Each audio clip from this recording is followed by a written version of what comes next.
It's Trustpilot, but for content creators. It actually starts with OnlyFans, which is kind of a funny story. It's frustrating for a creator who puts so much effort into their content and thought to then be compensated such little amount. And so I thought, I know a $50 gift card doesn't pay the mortgage. So what can I build that's going to help creators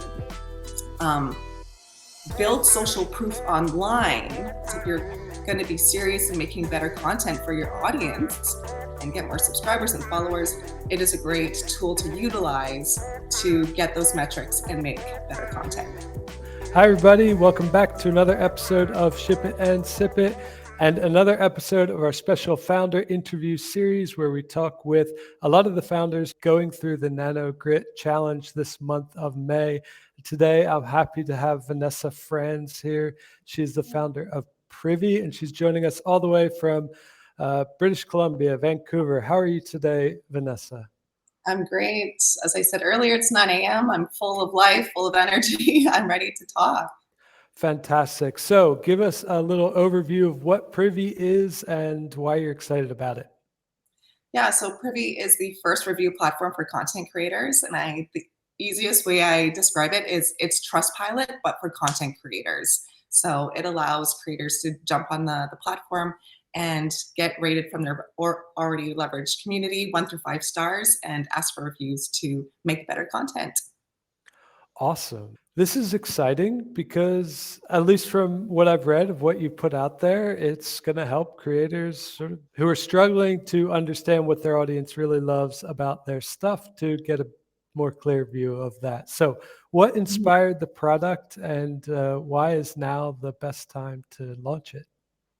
Yeah, so a seed was planted in my head about something. It actually starts with OnlyFans, which is kind of a funny story. So in 2020, I was 3 months pregnant at the time, and we all know what happened in 2020. I had a vacation rental management property business at the time, and March 2020 came, and as we know, COVID hit, and every travel shut down, everything shut down. And so my business went from extremely busy to nothing. And so I had experience in building websites and stuff like that. So I had a friend reach out to me and said, I have an acquaintance that has a really good idea. Would you build this platform for them? And I said, okay, like I don't have anything else to do right now. There's no Airbnb happening, no travel. Okay, what is it? And they say, why don't you, and this, during 2020 is when OnlyFans was extremely popular. And so he said, like, why don't you make a review site for OnlyFans? I'm like, oh, that's interesting. Okay, I can see how people, may use it for maybe a consumer beware kind of thing. Like maybe, okay, there could be some traction there. Okay. So I started building it into 2020, got more and more pregnant. And so I kind of left it there, and the seed was kind of there, but I just put it off to the side, did other projects. And then I started thinking, and I thought, like, why would I build something only, which would pigeonhole me only to OnlyFans creators? Why wouldn't I make it a review site for all creators, regardless of what platform they use, regardless of what kind of creator they were? And so I thought, creators, my sister's a creator, she's an influencer, and her pain point was that she had, big corporations, big businesses, want to do collabs with her and, make X and X video or X and X content. But the way they compensated her would be, a $50 Amazon gift card. And she would be, it's frustrating for a creator who puts so much effort into their content and thought to then be compensated such little amount. And so I thought, I know a $50 gift card doesn't pay the mortgage. So what can I build that's going to help creators build social proof online and build a reputation, based on community reviews, to then show brands their true worth, help them monetize further, basically prove their worth. And so that was 2021. And then, yeah, it just kind of like started rolling, and I just started talking to other creators and other influencers. And it just seems like it's the natural thing to do in the creator space. It just seems like the next thing. Very cool. Yeah. And I guess aside from talking with your sister and some other folks, can you share some of the qualitative or quantitative ways that you sort of validated the need for this? Yeah, so initially launched in 2022, an MVP very, very quickly and organically got traction, which was amazing, right? Like not having to do really any marketing and having people come to the MVP, the very, very basic site, and signing up basically. And so that was obviously like, oh, it seems like there's a need here. And also, going out of my comfort zone and, dropping into people's DMs on Instagram and talking to them about something like this. It's been overwhelming, the positive reception of something like that. Also on TikTok, having videos, finding creators that are kind of complaining like, oh, I'm a UGC creator. I make content for brands. I use, if I'm gonna get reviews, I try to use Fiverr, or I use reviews from Upwork to show brands my worth, but it's frustrating because I can only get reviews if I have contracts through Fiverr and Upwork. So it would be nice to have another place to collect reviews to show potential brands, my worth as well. So there's just been, yeah, just like conversations with basically my clients. Is this going to solve a pain point for you? Is this going to solve a problem for you? And overwhelmingly, it's been absolutely yes. And another point to that as well is like, I think I touched on this the other day on Twitter, is that there's so many creators out there that want to engage with their community. And, there are ways, right? They can have a Discord, they can have all that. They can ask in the comments, they can make a video asking like, how am I doing? Are you liking my content? But there's no identifiable metrics where they can actually go into a dashboard, look at their analytics, look at, their metrics, like, which Privy does basically, right? Like, so a creator can go to every single one of their social platforms, whether that be both YouTube and Twitch, and then invite their creator or their community, their audience to Privy to review them 1 through 5 stars, and then go to the dashboard and kind of see who's rating them what, right? Like, so, the metrics and analytics will be like, based on gender, maybe, you can see that your female audience is giving you a 3-star, but your males are giving you maybe a 5-star. So maybe how do I, change my content to really make it better for both? And then it's age as well, it's location. So there's all that. If you're going to be serious in making better content for your audience and get more subscribers and followers, it is a great tool to utilize to get those metrics and make better content. That makes a lot of sense. Yeah. And when I took a first look at it, I was a little bit confused about the difference between sort of comments and feedback on the actual content and reviews. And I think that also comes from, I've mostly been a podcaster, and podcasting does have sort of reviews baked into the platform. At least it's a huge part of improving your rating. If you get more people to rate your podcast on Apple Podcasts or any of the other main podcast players. But other platforms, I'm not sure they have that sort of system baked in as well. So what other pain points, I guess, do you hear in terms of reviews that you haven't highlighted already? I think a lot of creators are just looking for new ways to market themselves online, right? Getting that visibility, especially our smaller creators, our micros and our macros, right? Or Privy's probably not going to be used for our Mr. Beasts and our Alex Earls of the world, right? Like, millions and millions of followers, like they're doing great. But this is going to give a leg up for the smaller creator making excellent content who can then leverage maybe their very small community. And what's great about Privy, it's actually a ranking system, right? So the more reviews, the higher you're reviewed, you actually get bumped up on the platform. So you can be a small creator, but if your community absolutely loves you, you're going to be bumped up, which will give you more visibility. Like the landing page right now, it's basically a billboard for you and your content, and which is indexed by Google as well. So there's the SEO side of it as well. So all creators have different pain points, but what's really great about Privy is that it's going to solve a lot of those different pain points on the platform. You can leverage your landing page any way you want. But it again, like, the pain point for a lot of smaller creators is getting that visibility. I mean, I use the example of, you'll hop onto Google reviews and you'll be like, okay, I'm really wanting Italian, or, and then you kind of look around and you're like, oh my goodness, like I've never seen this little hole in the wall before, but it has really great reviews. Maybe not a lot of reviews, but really great reviews. And, you would have, maybe you've walked past it, 24 times, but you've just never noticed it. But you went online and saw the reviews, and now you're going to check it out, and it's your new favorite Italian place. And it's going to be the same thing for content creators. Very cool. Yeah. Let's touch on Nano Grit and the whole challenge for May for a little bit.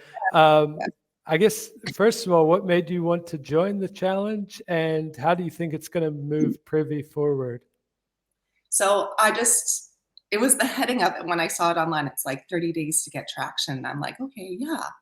I know it takes 30 days to make a habit. And that's something that I really need to do, is really get out of my comfort zone and, spark the competitiveness in myself and really like get that traction. By just like it's in the back of your mind always, like what else can I be doing to get that traction. So it's been really good that way. And obviously, like, I've almost met by Zoom like every single one of the other founders, so like really like talking to them. And I said this to Andy, I said this to a bunch of them. It's like, this is really great because this is giving me so much practice about, like, with talking about Privy, right? So it's going to help with like pitching, it's going to help with like, introducing Privy to the masses, to other creators. And so this is invaluable, this experience. So, and we're in the third week, I've had amazing traction. It's just kind of been overwhelmingly great. So, yeah, I'm so glad I just stumbled upon that landing page of Nano Grit. Honestly, like, it was just meant to be. I think I tweeted this the other day. It was just like, it was aligned in the stars. So Fantastic. It's a great experience. Yeah. Awesome. And each founder is required to set a goal to reach by the end of May. So what is the goal for Privy? Yeah, it was 150 new signups on my wait list. And so right now I'm standing at 81. So which is fantastic. I'm really excited. Originally I was doing 100, but I'm like, I think I'm gonna be making that. So maybe I'm just gonna up it a little bit. And then I was going to get 50 Twitter followers. And now right now, starting this morning, I have 85. And so I've bumped that up to 100 now. And I was going to try and get 100 more followers on TikTok. But according to this morning, I lost a follower. So we're negative. We're -1 right now. So can't win them all, right? So, and then did I have another one? And then to meet all 20 founders, which I'm almost there. So things are looking good. I'm happy. Awesome. All right. So another aspect that is a core tenet of the Nano Challenge is building in public. And so I want to get your take on that. Obviously, you're building something for creators. So I would assume that you feel pretty comfortable being a bit of a creator as a founder yourself. How have you found the process, and what have you learned so far? I think the biggest thing for me is making a habit of like every small little thing, like putting it on Twitter or like, because like building in private's always kind of been what I've done, even when I was building websites before this for my clients. And so it's been kind of that changing the mindset of like, oh, you changed one thing on your MVP or you're doing this. It doesn't matter what it is, put it out there because it's a journey and people really get invested in that journey.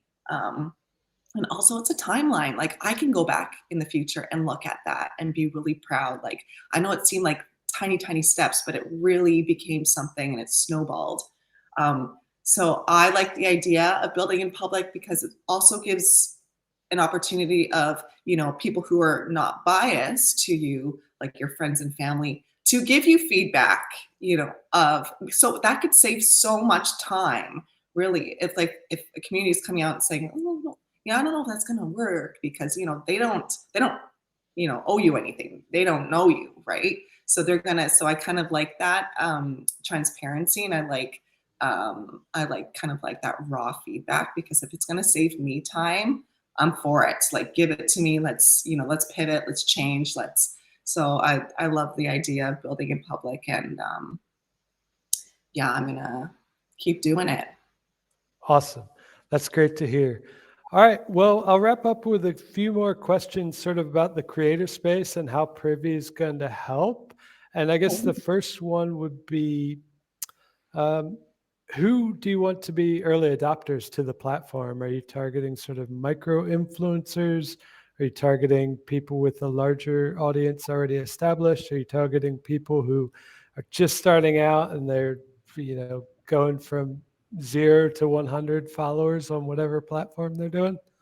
Yeah, so right now I'm just kind of like testing the waters with different. So on Privy, there's different categories of creators, whether you're a dance creator or ASMR or a UGC creator or a music creator. So what I've done is like found 10 to 20 of these different types of creators and then send them the cold DM on Twitter and seeing who's most receptive to the idea.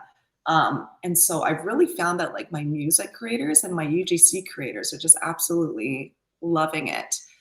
So I may just really focus on them right now, just because obviously, building the wait list is number one right now. So they seem to be the most receptive, and yeah, I've just gotten the most lovely comments from them, really validating the product, and so yeah, I'm over the moon about it.